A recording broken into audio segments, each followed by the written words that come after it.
forces démocratiques, à toutes les forces patriotiques, à toutes les forces citoyennes de ce pays pour qu'ensemble nous réussissons l'alternative patriotique et citoyenne en 2024. Le moment est venu. Les esprits sont tournés vers le changement. Les esprits sont tournés vers les réformes. Et les jeunes qui meurent dans les pirogues Barzac nous envoient des signaux avec Papito Kara pour dire qu'il faut absolument que ce Sénégal change. Il faut absolument que les réformes se fassent. Il faut absolument que les jeunes trouvent du travail, que les jeunes aient des revenus pour soutenir leurs parents retraités, pour soutenir leurs mamans et leurs tantes. Cette direction, nous avons la responsabilité de l'indiquer aux jeunes. Et nous allons le faire. Nous demandons à toutes ces forces, nous leur tendons la main, humblement, pour leur dire, venez, on va travailler ensemble.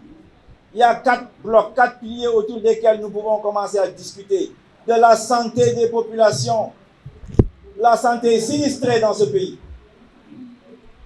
Nous devons nous occuper de l'éducation. Le bloc éducation-santé, qui n'est pas en bonne santé, ne peut pas être éduqué. Qui n'est pas éduqué aura du mal à trouver du travail. Nous devons discuter de l'éducation, de son contenu, des valeurs de patriotisme, de courage patriotique, des valeurs de respect de la femme. Il faut encore le répéter dans ce pays. De respect de la femme. Il nous faut également parler du respect de la parole donnée. L'autorité doit être rétablie dans ce pays. Elle ne pourra l'être que si l'autorité elle-même respecte la loi, si l'autorité elle-même respecte sa parole. C'est dans cette direction que nous tous, nous devons faire des efforts avec le monde de la communication, celui qu'on appelle le 4e pouvoir, que ce monde-là nous aide à enraciner notre jeunesse, nos jeunes dans ces valeurs fondamentales de courage patriotique, de respect de la femme, du sens de la grandeur, du sens de la responsabilité. Ensemble, nous allons attaquer le pilier 2, c'est-à-dire la nécessaire modernisation de l'État du Sénégal. Le président de la République a trop de pouvoir, tout le monde le sait, tout le monde le dit. Alors, il faut le diminuer. Il faut quelqu'un pour commencer. Je me propose de le faire. Et je peux le faire. Le président doit être justiciable. Nous devons donner un contenu très précis.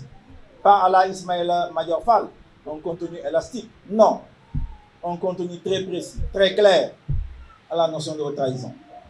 Nous devons limiter les pouvoirs du président de la République dans la nomination aux emplois civils et militaires. Le président ne doit plus être chef de parti. Je ne serai plus le président du mouvement TEC. Le président ne doit plus être le président du Conseil supérieur de la magistrature. Toutes ces réformes contenues dans les assises nationales que j'ai signées dans la charte de gouvernance démocratique, eh bien, toutes ces réformes seront menées tambour battant dès 2024. L'Assemblée nationale sera là pour contrôler l'exécutif. Les mairies disposeront d'un nouveau règlement financier. Nous réorganiserons évidemment les mairies, les collectivités territoriales, parce que nous voulons aller plutôt vers des pôles régionaux de développement qui ont un sens social, qui ont un sens économique, qui ont un sens environnemental, qui ont un sens culturel. Le monde qui se respecte diminue le nombre des régions, que ce soit au Maroc, que ce soit en France. Eh bien, nous aussi, nous sommes dans cette direction. Et je le dis depuis 2007. Alors, avec ce 3e pilier, nous devons attaquer l'économie. Nous devons faire les réformes nécessaires pour que nous ayons des emplois dans ce pays, et c'est possible. Nous devons amener des usines pour nous assurer la souveraineté alimentaire. Nous devons amener des usines. Nos tailleurs sont si doués, sont si forts. Je suis allé au Tchad dans les années 91. J'ai trouvé là-bas des Sénégalais extrêmement brillants qui étaient des tailleurs, ainsi qu'en Afrique, en République centrafricaine. Eh bien, ils sont toujours là. C'est un nom aux artisans. Leur talent est incontestable. Il faut leur rendre leur dignité. Et nous pouvons le faire. Et à travers cela, nous allons créer les centaines de milliers d'emplois dont on a besoin dans ce pays. Parce que vous devez savoir que sur 300 000 jeunes qui demandent du travail dans ce pays, Macky Sall, Amadou Ba, X, Y, Z de Benno Bokk Yakaar, ne sont pas capables de donner plus de 20 000 emplois. Cela veut dire, aujourd'hui, même si 100 000 jeunes vont dans la diaspora, vont dans le secteur informel, vous avez au moins 100 000 jeunes qui ne trouvent rien à faire au Sénégal, qui restent ici, dans les maisons, nourris par leurs parents, vieillissants, par leurs mamans courageuses, par leurs peut-être leurs amis, ou peut-être leurs frères qui sont dans la diaspora. Eh bien, cette situation, elle n'est pas là, elle n'est pas éternelle. Nous devons changer cette situation et nous pouvons le faire. Nous pouvons le faire, d'autres l'ont fait avant nous. Moi, je me propose ce que le docteur Mahathir a fait en Malaisie, de le faire ici au Sénégal, et c'est possible. La Malaisie est un pays musulman. On disait que les pays musulmans ne sont capables de rien dire.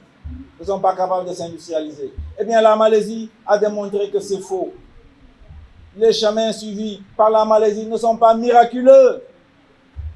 Nous les avons étudiés, nous les avons compris, nous les avons adaptés aux réalités sénégalaises. Mais il faut avoir du courage patriotique pour s'engager dans cette direction. Et il n'y a personne à Benno Bokk Yakaar, il n'y a personne qui a suffisamment de courage patriotique, il n'y a personne qui respecte le Sénégal, il n'y a personne qui respecte les Sénégalais, il n'y a personne qui soit sans complexe là-bas pour pouvoir engager ce travail, pour pouvoir engager cette direction, pour pouvoir dire aux Sénégalais d'aller dans cette direction. Nous pouvons en 2045, nous pouvons en 2049 être parmi les 10 plus grandes économies du monde et c'est possible. Je vous demande, nous tous, on va y faire.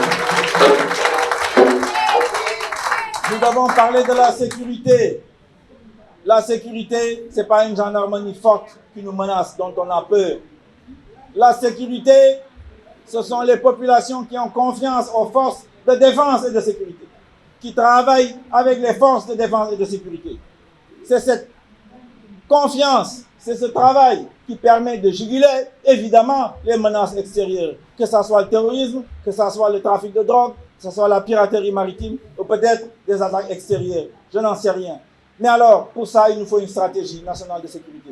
Moi, président, je vais faire élaborer une stratégie nationale de sécurité. Moi, président, je vous le dis, l'industrialisation va rattraper l'armée sénégalaise. Parce que le Sénégal aussi doit s'industrialiser dans cette direction.